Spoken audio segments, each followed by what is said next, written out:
All right, everybody, we are back with the next episode of the Intelligent Edge podcast. I'm your host, Matt Buchalski, for today, and I'm here with Don Berchoff, the CEO of Tru Weather Solutions. Don, why don't you say hi to our audience? Matt, hi to you and hi to your audience. I'm excited today to join you and talk about the weather technology stacks that are going to be required in the future in order to support autonomous ground and air vehicles to make sure that they can operate in 100% of windows they should be operating in, and to maximize safety. And that's what we're focused on at Tru Weather. Love it, love it. Don, you have a very interesting background, right? I know you founded Tru Weather Solutions about 10 years ago. What were you doing before that? And I mean, I got to stop asking questions back to back. So what were you doing before starting Tru Weather? Well, I was 28 years in government. The United States Air Force, retired '06, colonel, ran big regional weather centers, built regional weather centers, supported airlift operations around the world. We actually demonstrated how to use weather data better in decision making at the Tanker Airlift Control Center at Air Mobility Command. They were flying 100,000 airlift and tanker missions a year, and these aren't all on the same routes. Sometimes they go to places that you don't want to land in. And so I became very adept at figuring out how do we maximize these assets, because there are limited assets even in the United States Air Force. There's always more need than there is capability. In 1 year, we cut the weather delays. They've been averaging 5,000 a year. We cut them to 1,800 in 1 year just by how we used ORM. We worked with the leadership of Air Mobility Command, and we changed the way dispatchers and planners made decisions. And it saved the Air Force $200 million, 2 C5 equivalents in 1 year, and we got nominated for the Chief of Staff Team Excellence Award. And that's partly half of why I'm doing Tru Weather, because there's a lot of weather waste going on the floor right now, and a lot of people really don't know how to manage that better. I'm also a meteorologist by trade, and it's a passion. This is something I started when I was 7 years old, and I took diaries, had diaries. I had my Malcolm Gladwell Outliers, 10,000 Hours. Great book. Before I went to college. Went to college at a time where weather systems weren't as good as they are today, and heuristics were really important in understanding how to solve and understand what's happening in the atmosphere. So I had a little head start, and in the Air Force, I did other things. I supported the first President Bush, Air Force One. I ran an Air Force base in Manas Air Base in Central Asia. So I have this very unique skill set of operations, science and technology, and weather, but also aviation logistics. Then I went to the Weather Service in 2008. I was the science and technology director, and that's where I saw all this technology of weather that's on the shelf, and it hasn't been making its way into operations. Our weather system today, our aviation weather systems, is like 1992-ish, except for the models. Except for the models have gotten better, but we haven't collected more data. And so our models can only become so good. And this didn't really matter when we had pilots on aircrafts, because we just told them, look, the weather could be uncertain. If you hit it, just don't crash. Good luck. And, there is no weather data being collected below 5,000 feet at a high enough rate of refresh today to actually support this low altitude economy that's coming. So now with taking the pilot off the aircraft, we've lost the best weather sensor. And there's a lot of unknown going on out there in winds around buildings, urban canyons, even on regular flights, low altitude. Where's the fog? Where's the low clouds? We don't really know that. And so we got to solve that with digital and physical infrastructure. And so I started the company in 2015 to unlock the power of all the science and technology that hasn't gotten into operations for a lot of reasons: bureaucracy, acquisition program, money.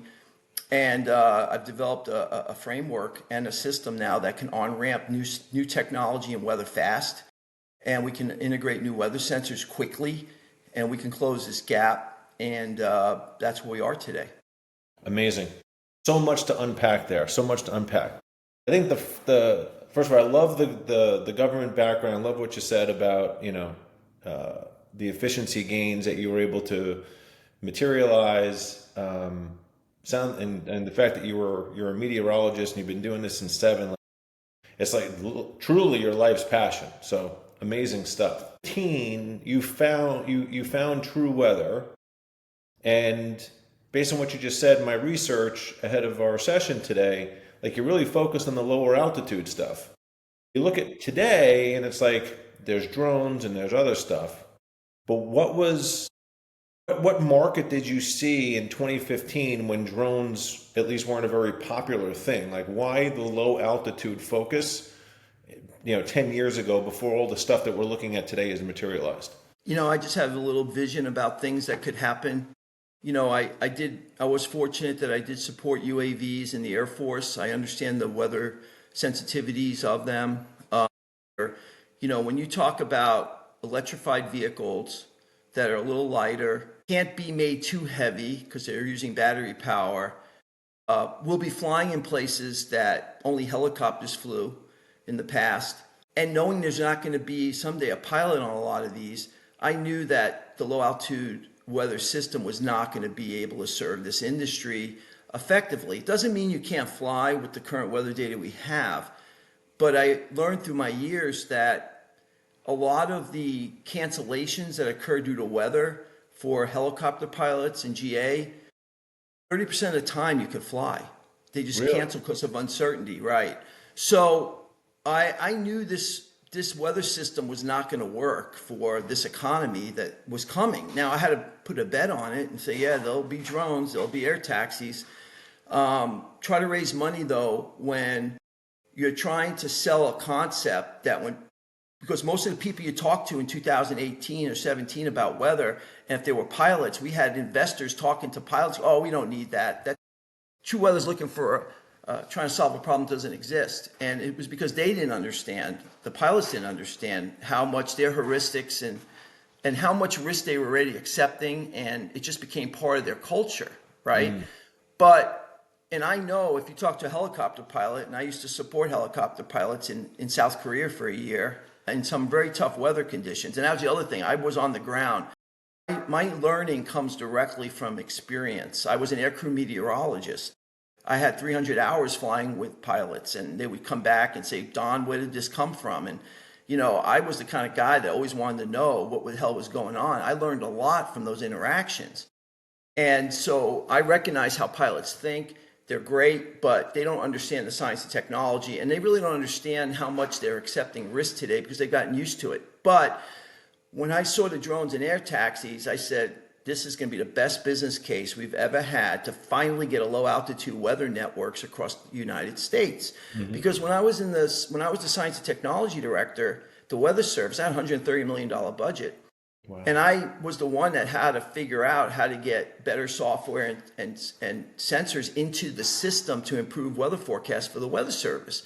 And I sat in the NOAA Observing Systems Council. I understood all these systems, and I knew that we were way under measuring the boundary layer below 5,000 feet. And I knew the government would never be able to afford to plug the gap. They just don't have the money. And the business case wasn't there back then. But now I saw this and I said, okay, there's a public-private partnership approach here. They're going to need this. Now, they can't afford to ground themselves 30 or 40% of the time when they can fly, because these air taxis and drones are going to be operating on the margins. Very heated discussions with people about, well, we can't afford to buy weather data. We need free data. No, free data is costing you 30% of your flights. Right. And then the other half of it is free data is your lack of ability to actually use the data properly in your decision systems, which is what I proved in the TACC and in the Air Mobility Command. So we're working both of those. We're adding more data. We're teaching and educating folks on how to optimize the use of this data. And we're working with operators now to actually make sure they're maximizing their flight. And my goal is to get you 100% of your flights in windows you should be flying in. If I call it the weather tax. The weather tax is the price Mother Nature imposes upon your business, both real and perceived.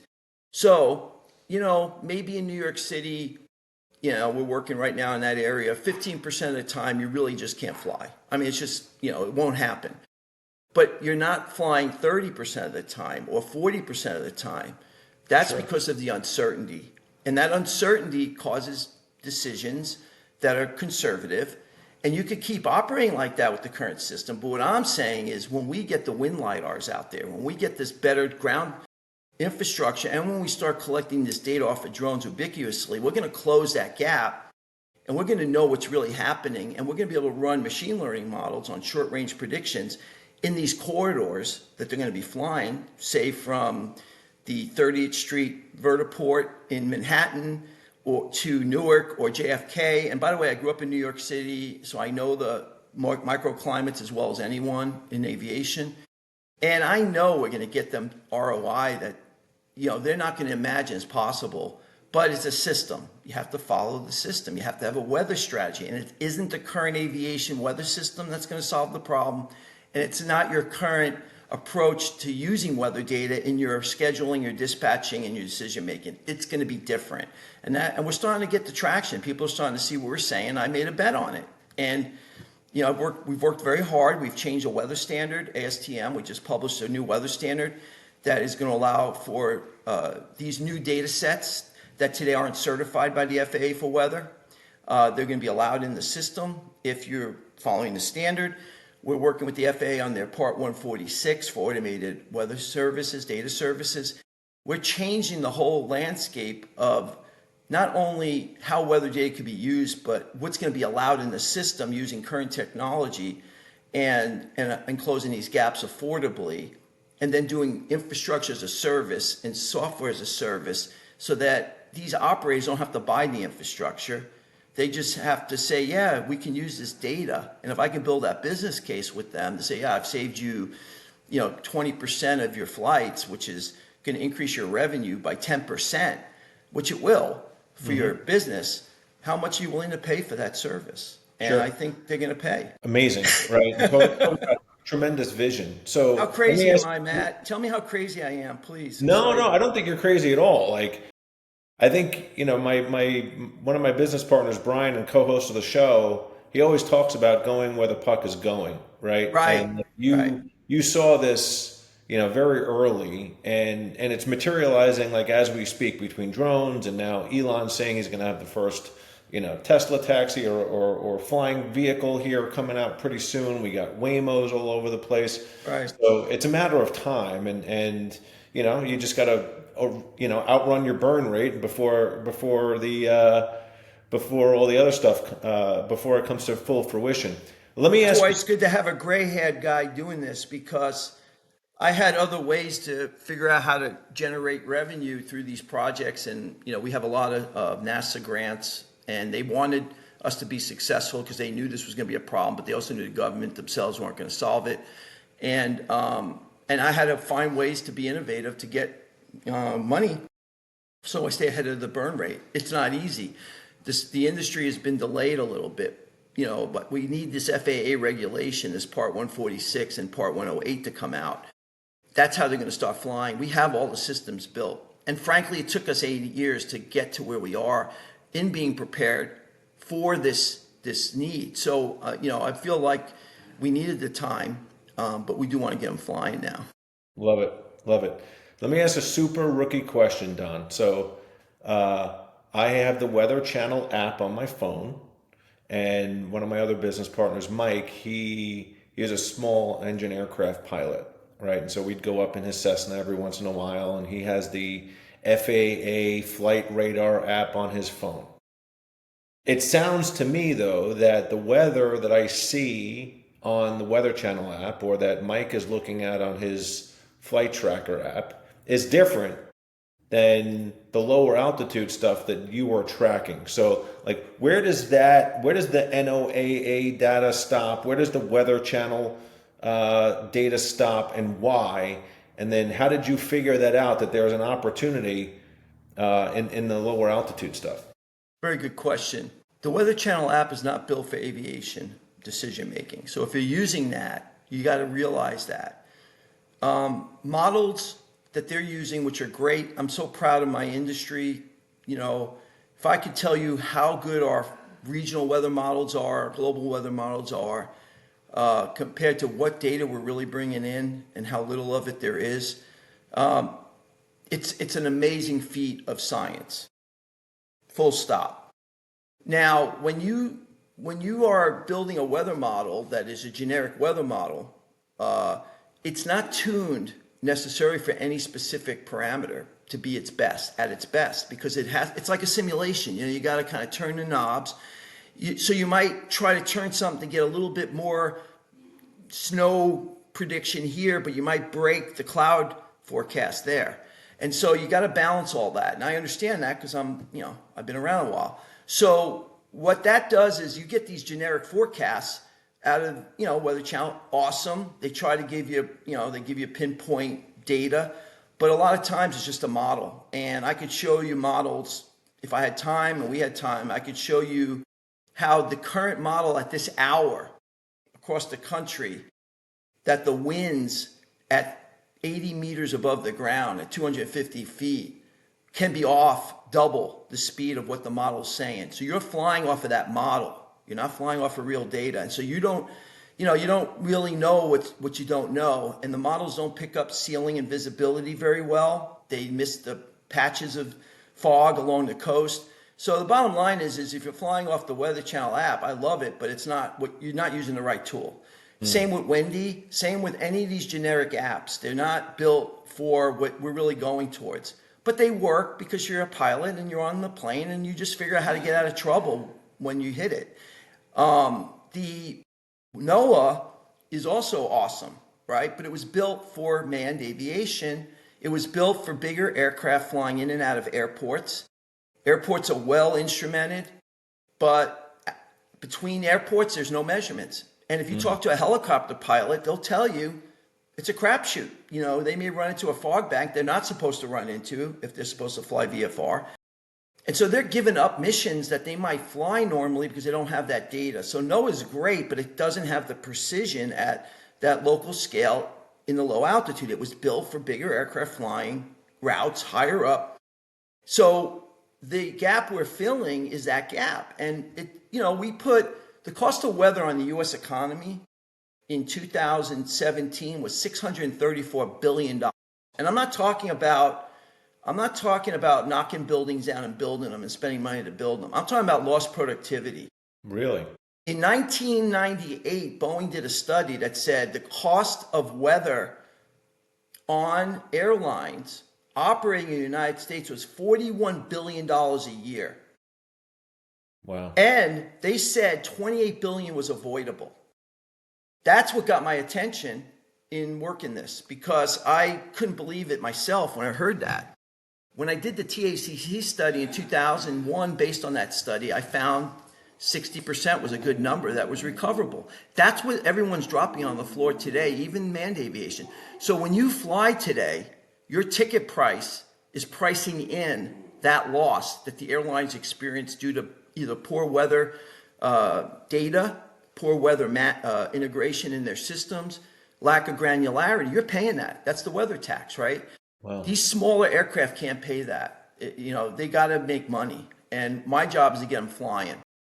Amazing. So thanks for the detail on that. So you mentioned infrastructure as a service, you mentioned software as a service, right? I can right now look at a map of weather from, coast to coast in the US. I can go probably find it globally if I wanted to. How does Tru Weather start to, cover a lot of ground in a cost-effective way? Like you mentioned sensors, you mentioned, like I said, infrastructure as a service, software as a service. So walk us through how this works, please. Yeah, well, the first thing is you don't try to solve world hunger, right? So, I let the Aviation Weather Center, I let United Airlines, who have big aircraft, I'm not even going to try to compete with that. I'm not going to try to fix that problem. Mm-hmm. That problem is way above my pay grade. When I was in the government, I was on the FAA Next Gen 2025 Joint Program Office, and I wrote the weather con ops for Next Gen 2025, and I know what requirements are in there. And I know if you want to fix these 600, the 41 billion that was in 1998, just in that kind of aviation, the manned aviation and crewed aviation, larger aviation, you need to do what I wrote in that ConOps in 2005. And guess what? We haven't made any progress because there's no money. So the bottom line is I'm not going to fix that. That's too hard. What I said is I'm going to use the cell phone industry's concept, right? You Towers and go, where's towers. the action? We Yep. don't have to make this into a science project. We want to be operationally relevant, not scientifically pristine. What I have learned working in this industry since 2018, and I like to think I'm a founding member of the whole low altitude economy, working with my friends in unmanned aerial system traffic management, service providers, comm providers, and GPS providers. These are all, we're part of that group, and we're a service that's trying to now provide a more granular level of capability, just like you need if you're going to fly an aircraft and the cell service goes out, you can't have command and control. So we're focusing on where the action is, number one.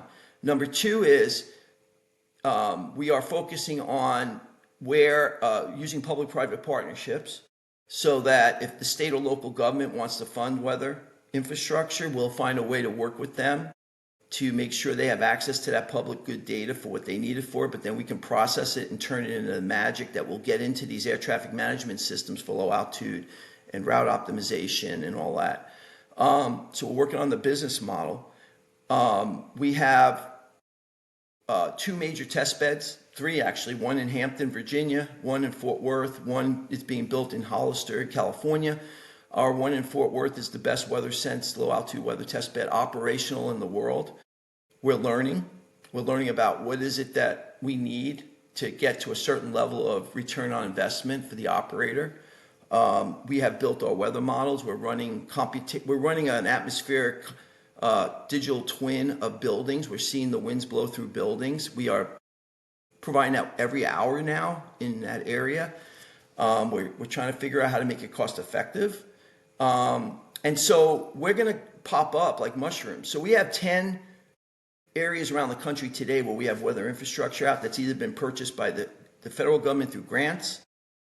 We own all our own IP from that, either through state investment or commercial companies like in Detroit said, hey, we want to get in on this. We think weather is going to be a big business, and your data that you're producing with these LIDARs that don't exist today, where we can see the wind up to 1,000 feet at 10 layers constantly, they're not out there today. They're not out there between airports. We don't measure that. That's going to be good for other verticals in weather. The Weather Service is going to want that data.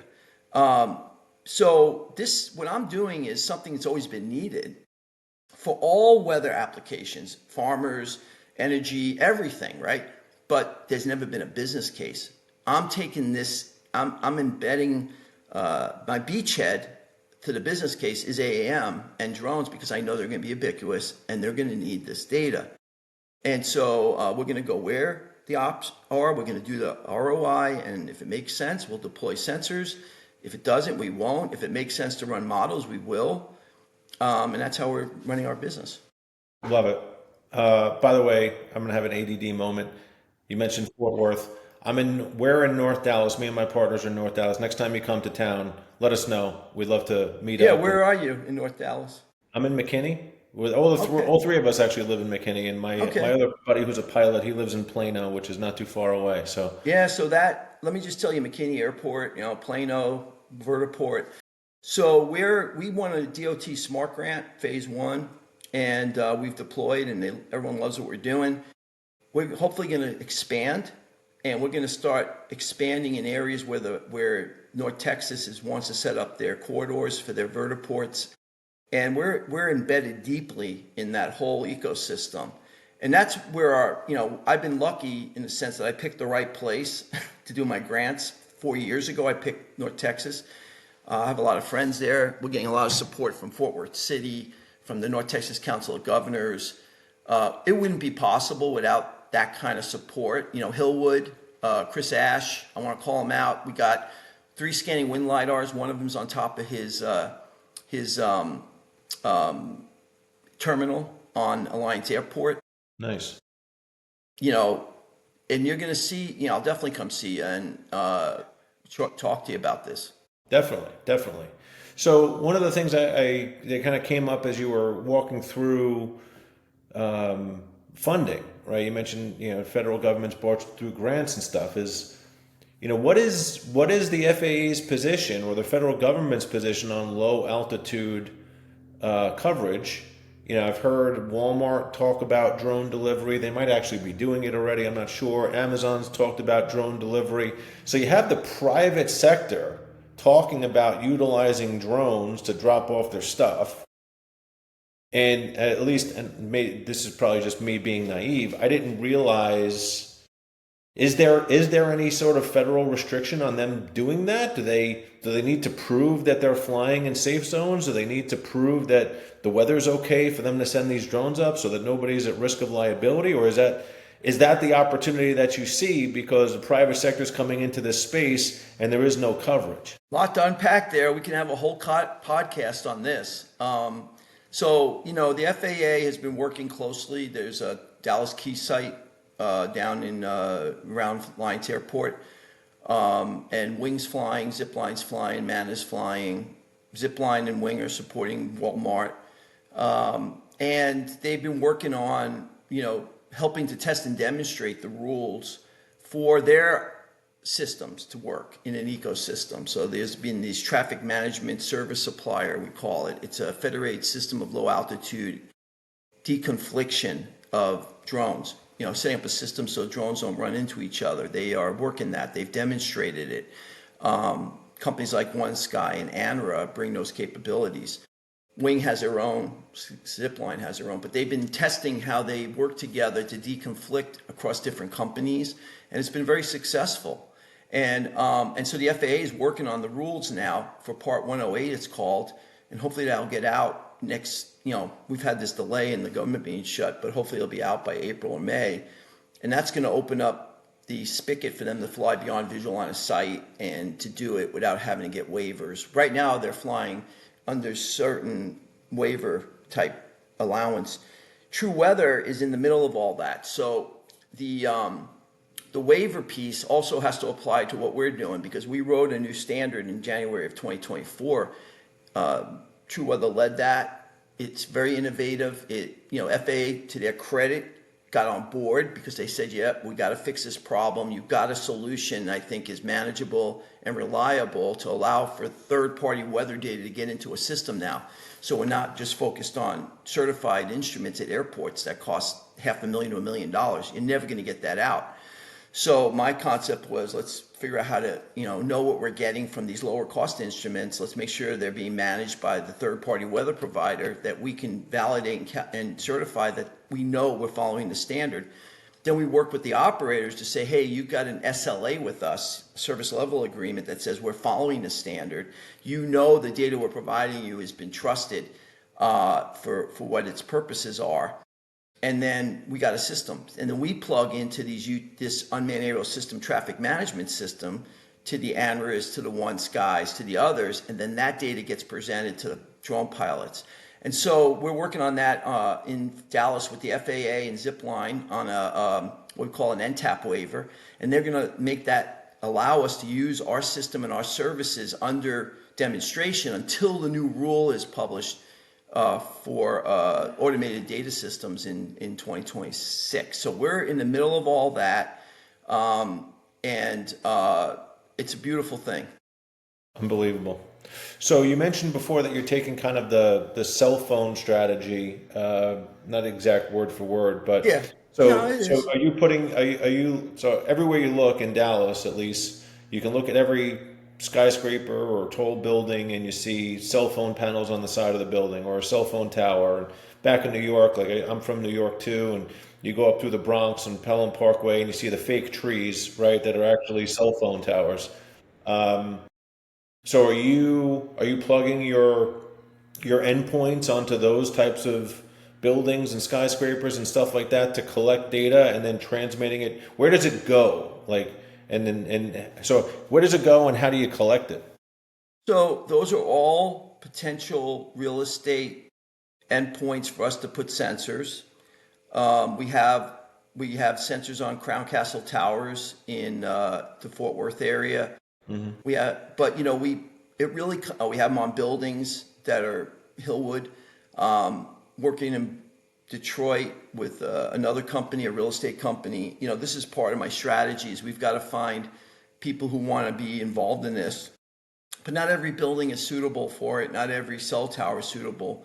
It just depends, right? And it depends on where our coverage needs to be.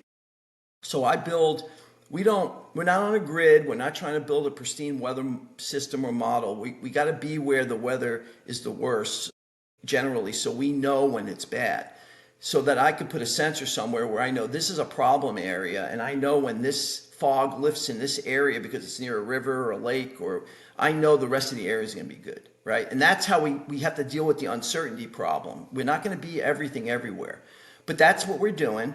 So in Fort Worth, the data, we get our sensors out. We have appliances to, collect the data. We have to do data logging at the local end. Then we got to ship that back either through cell or Wi-Fi or satellite. It gets to our cloud. We process it and we get it back out in close to real time as possible to end users. And then if we need to, we can run a model of that new data set, which today there's a lot of machine learning discussion in weather, but really what everyone doesn't know is a dirty secret about weather is that machine learning is generally not based on real data for weather. It's based on the analysis of what we think was happening, because you have to put everything in a grid. Sure. In order to run a model, you have to have it in a grid. And there's a lot of grids that don't have a weather sensor in them. And there's a lot of grids that are in places where you have Ventura effects or terrain, and it's not being picked up in the model. So you can run machine learning on this analysis, but you're putting uncertain data into your machine learning. And so what we're trying to do is say, look, if we're going to do machine learning, we're going to have real data on the ground. So these sensors are not only going to help us collect better data to run our model and run machine learning, it's going to help us validate the accuracy of our machine learning. Because there's a lot of models that you use today, on the Weather Channel or whatever, that don't validate everything that they're giving you because there's no data, there's no instruments. So this is the dirty secret in weather. This is why I've decided to focus on areas rather than try to solve world hunger, because I know the value of what we're going to do is going to be tremendous for the end user, because it's going to be real, validated. We'll be able to do real probabilistic data for them to use as part of their actuary decision making about go, no go. And so that's what we're working on. But yeah, we get that data back, we run a model, we get that out. That's how it works. Amazing. So what kind of operational choke points are you seeing right now? Well, operational, it depends on how you define operational, right? Like, to me, operational means, do I have objections from people who don't understand what we're doing? But then, that's an operational choke point. Like, people don't know what weather, most people think they're all meteorologists now, right? Because they have these phones, right? Do you know that when you pull up a radar image on this, that sometimes it'll be looking like it's raining, but it's not raining, it's not hitting the ground, because the beam is over the curvature of the earth, and it's actually evaporating before it hits the ground, because there's no beam showing you where the evaporation is occurring. And Isn't that called Virga? Yes. See, And pay attention. and sometimes it may not even be looking like Virga. It could just be in the cloud. But here's the thing, that there's times when you don't see something that's happening, like in the lake effect snow belt, where you never see the radar image because the beam is above the clouds. So everyone thinks they're an expert, right? Yeah. Because they look at their radar and they go, oh, rain's coming. Well, it may not be raining, right? So this is the problem we have, right? You still need experts that understand what these strengths and weaknesses are. That's an objection that I get a lot. People say, oh, I got my weather here. And I go, okay, if it's good enough for you, great. That's one operational area of a challenge. The second one is finding locations. It's not as easy to deploy weather sensors as one might think. So you got to find the locations. Sometimes there's permitting involved. I'm looking for the places that already have permits, but they have to be in the right place. So this is a challenge, but it's manageable. It's just a pain, right? And it costs more money. And then really the only other challenge is, how do we get this really hyper-local data that sometimes could be really heavy into these systems so people can make better decisions in the analytics, right? And how much data are we going to move and what could they accept? And then, of course, the refresh rate, right? So we all love to have every second. You know, people tell me, I want to update every second. I go, no, you don't, because if you did, you wouldn't make a decision, right? It's something called the OODA loop. You know, you learn this in the military. It's the observe, orient, decide, and act. Humans can't, they have to go through a process, right? And if I gave you what, you know, I don't think wind data at less than 1 minute resolution is useful to a human, right? And it's really not useful to a machine either, because the weather is so variable that you really have to kind of normalize it. Otherwise, you're going to be going like spinning around like a ping pong ball. You'll be looking like a ping pong ball. So we have to normalize the data, but it's finding that right mix of latency, we call refresh rate, and usefulness and cost, right? And those are the things that that are still operationally areas we've got to figure out. But from a science perspective, a data perspective, moving data, fusing data, the technology's there, right?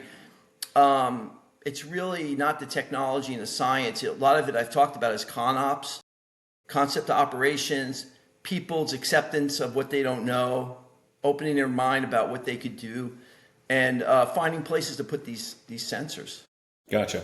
Okay. So like, is there a way, what, I'm just kind of spitballing with you, but like, how do you accelerate the finding where or how or with who to put the sensors?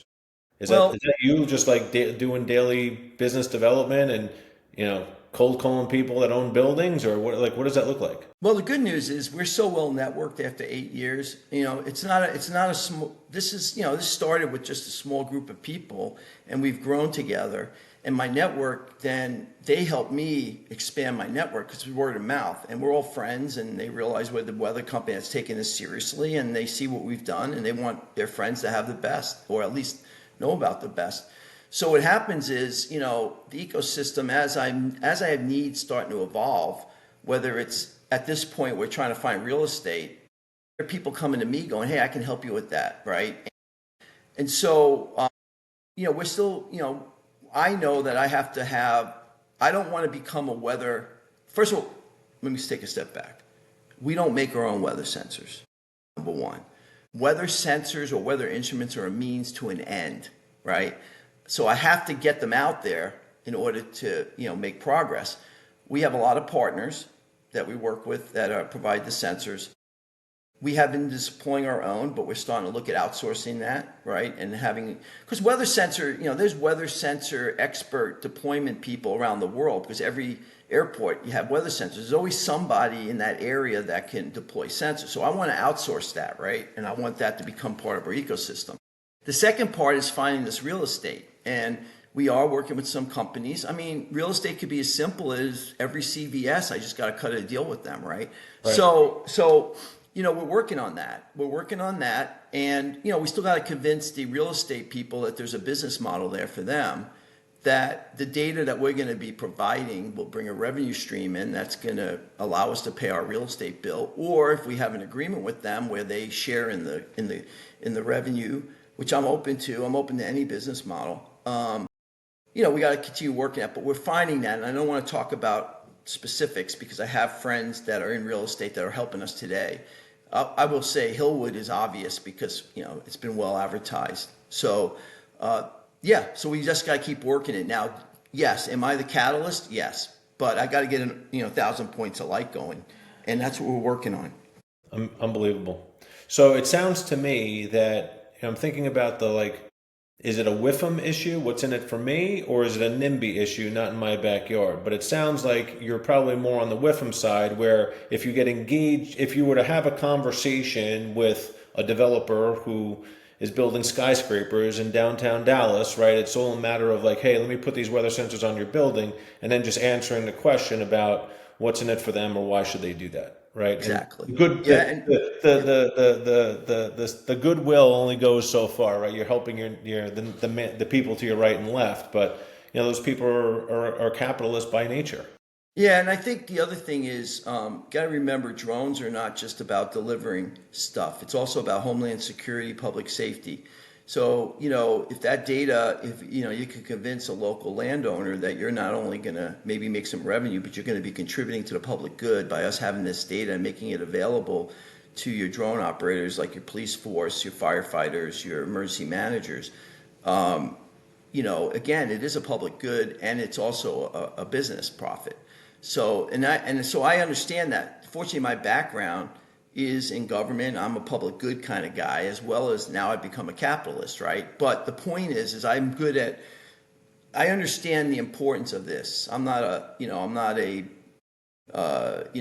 burn the street capitalist right now. I'm a guy who knows that public good is important and we need to find a public-private partnerships that work so everybody's getting what they need out of it and it's getting funded because you Hmm. can't do things for free and we're all making some money in the process. Love it.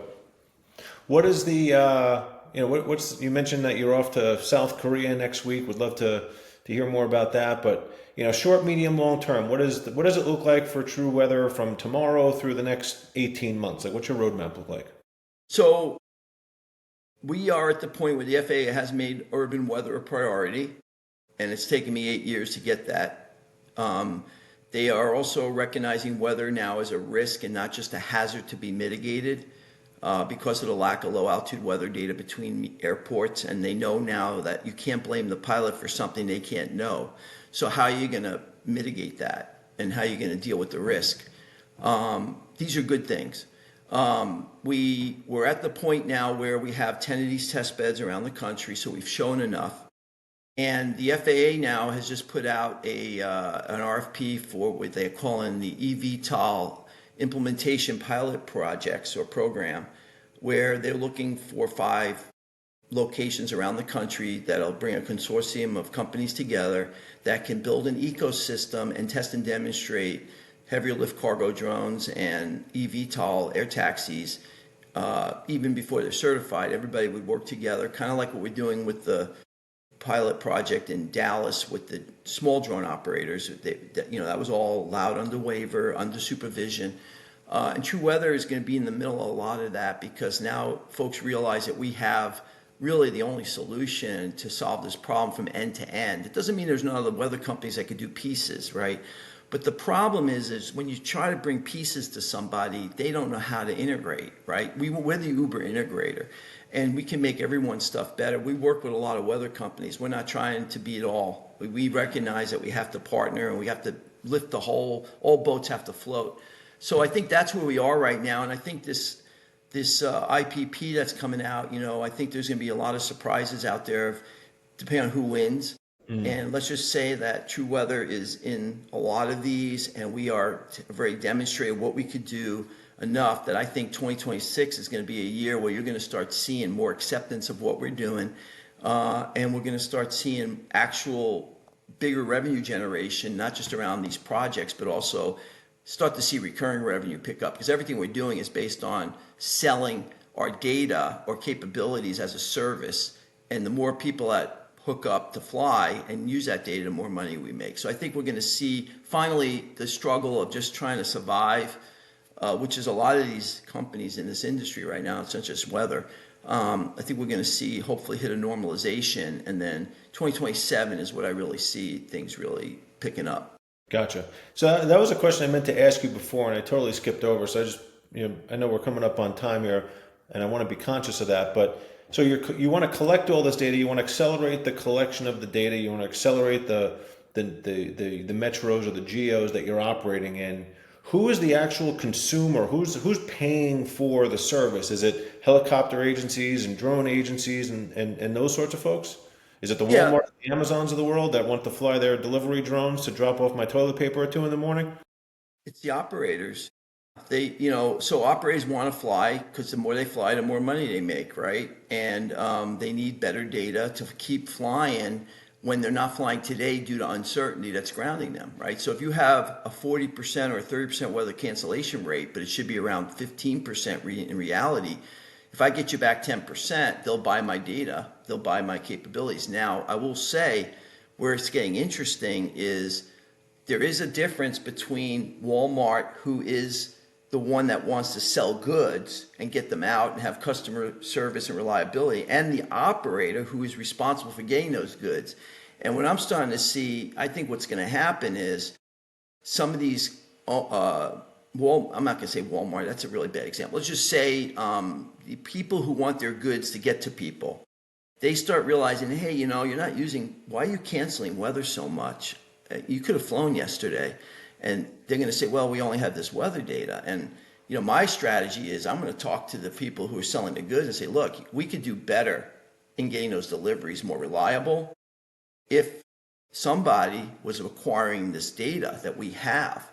And I would make the case, the people who are that want their stuff to get to the goods, to the end user, they should be thinking about buying our data and providing it to the operators. If the operators can't make it work within their margins, right? Because that's part of the challenge. The hospitals, like I've been saying, hospitals should be acquiring our data, because if they want to move blood or they want to move tests and things, our data is going to help them move more of it more reliably. But the operator doesn't want to take a risk, and they may not be able to afford that data. But the user can afford it because it's saving them a lot of money to use drones rather than runners.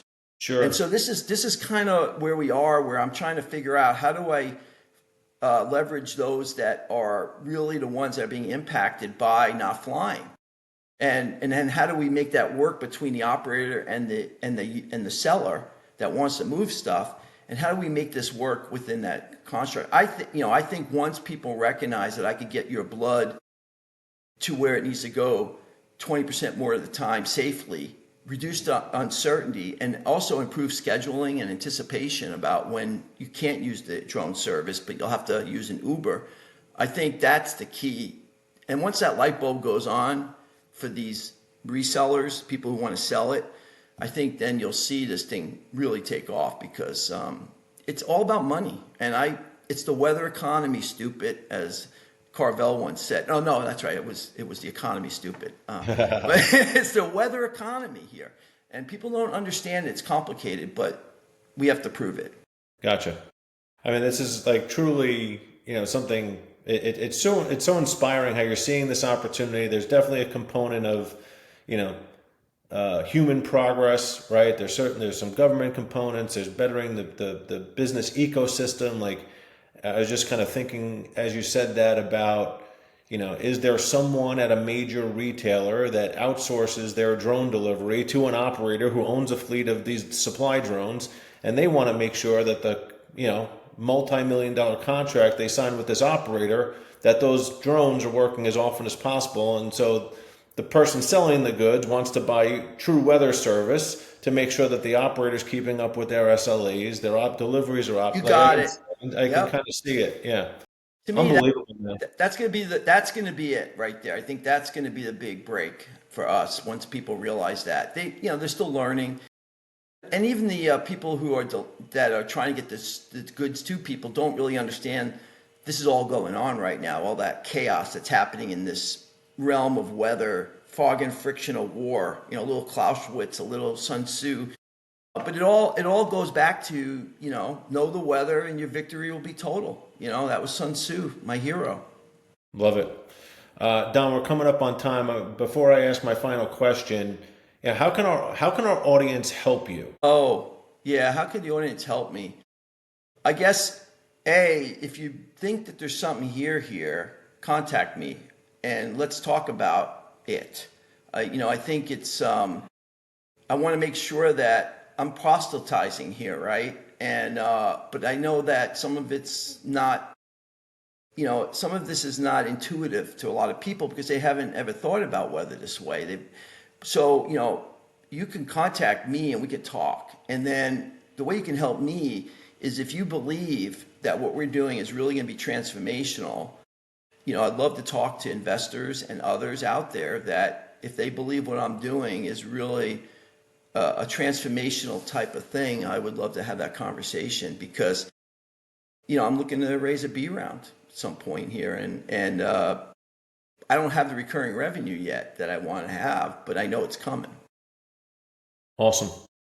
Well, Don, as a perfect segue to that, where can our audience find you? How can they follow you? How can they follow True Weather? Well, so first of all, we have our website, www.trueweathersolutions, no E in true, trueweathersolutions.com. And you can put a contact form in there, or you can reach me on LinkedIn. I'm very easy to find. I'm the only Don Berchoff in the world, really. So if you just put my name in, you'll be able to hit LinkedIn. And then you can yeah, those are the best ways to reach me, really. I mean, my email, don.berchoff@trueweathersolutions.com, no E. And the reason we call ourselves True Weather, Matt, is not because we're going to be always better than everyone else or we have all the solutions. It's because we're going to be true about the science, and we're going to be honest with you about what systems could really do and what they can't do. There's too much embellishment of weather these days. Everyone says they can do everything, and the pictures look really pretty. But our goal is to make sure you gain value and you understand what the limitations are in the science, and you're not being led down a primrose path to really uncertainty. So that's why we call ourselves True Weather. Fantastic. Well, Don, I really enjoy the conversation. Super inspiring, everything that you're doing. Your vision from 10 years ago, I feel like, is right around the corner. And I genuinely believe that. I think there's so much chatter about drones and autonomous everything that, like, you know, you can stand this thing up and be super successful. And hopefully, much like the Weather Channel, IBM comes and pays you a ton of money to get your data and circulate around. Or maybe Elon will come and call you one day on X and say, hey, I have robo taxis that are going and I need weather service. And that would be awesome. But I wish you the best of luck, my friend. Super I noble. will say, Elon, I can help you. And I will also say that this is doable. I mean, it really is. The science and technology is there. Everything, it's just the will to do it. So Love it. Well, Don, I appreciate the time that you spent with us. Thanks for sharing your story. Thanks everyone for listening. Another great episode of The Intelligent Edge. We'll be back with another episode real soon. Stay tuned. If you're seeing us on YouTube, do me a favor, go down there and hit the like button, subscribe to the show. If you're finding us anywhere else in podcast land, do the same. We appreciate all your feedback and helps us get more great guests like Don. So Don, thanks again for the time. thank Thanks you. everybody for joining. Thank We'll you. talk to you again soon. All right.